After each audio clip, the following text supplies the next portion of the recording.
কি নাম তোমার? ডামরি।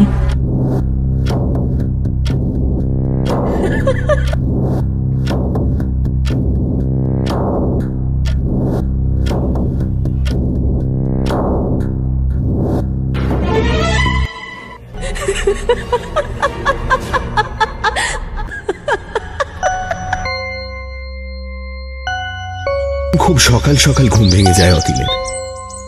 শরীরটা ঠিক নেই গো দাইদা বাবু, তবে একটা খারাপ খবর আছে দাইদা বাবু। মা আজ ভোগ নেননি।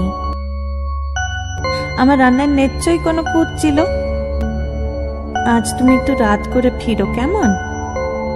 আজ অমাবস্যা, আজ মায়ের জন্য মহাভোগ রান্না করে দেব। মাকে আজ খুশি না করে ছাড়বই না।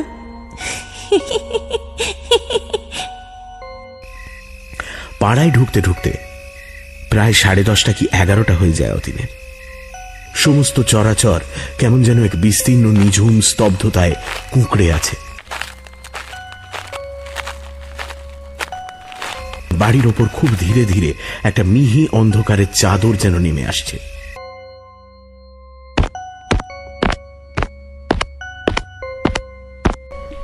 একটা তীব্র মরা পচা গন্ধ হু হু করে ছুটে আসে এবং ঠিক তক্ষুনি সদর দরজাটা নিজের থেকে নিঃশব্দে আঁট হয়ে বন্ধ হয়ে যায়।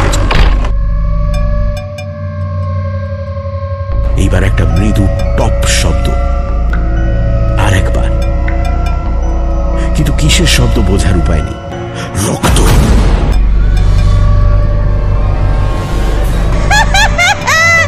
মাকে ভোগ দেবে না দাইদা বাবু? মহা